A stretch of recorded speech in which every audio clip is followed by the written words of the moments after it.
যে ব্যক্তি তার নিজকে আল্লাহ সুবহানাহু ওয়া তাআলার চেয়ে অথবা আল্লাহর ধরার বাইরে সে মনে করে যে আল্লাহ তাআলা তাকে ধরতে পারবেন না, এই সকল ব্যক্তিরা কেবল জুলুম করে। আল্লাহর সামনে আপনাকে দাঁড়াতে হবে, সেদিন প্রত্যেকটা জিনিসের জন্য হিসাব নিকাশ করতে হবে। জুলুম একটা ঋণের নাম, এই ঋণ আপনাকে দুনিয়ায় পরিশোধ করতে হয়, আখিরাতে তো আরো ভয়াবহভাবে আপনাকে পরিশোধ করতে হবে।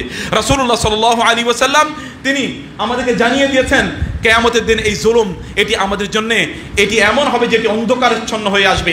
এমনকি পুলসিরাত পার হয়ে যাওয়ার পর এরপরে কান্তার নামক একটি জায়গা হাদিসের মধ্যে এসে কান্তার নামক একটি জায়গায় জালিমরা গিয়ে সেখানে গিয়ে আটকে যাবে, ওইখানে মাজলুমরা দাঁড়িয়ে থাকবে, তোমার কাছে আমার অনেক পাওনা আছে, পাওনা দিয়ে তারপরে যাও।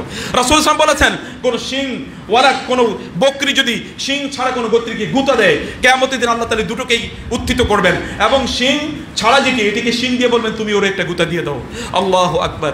যদি বকরিগুলোকে বাছুর যদি ভেড়াগুলোকে বকরিগুলোকে সেদিন উত্থিত করা হয় এবং জালিম এর থেকে মাজলুমের প্রতিশোধ নেওয়ার সুযোগ দেওয়া হয়, তাহলে আমাদের কি অবস্থা হতে পারে?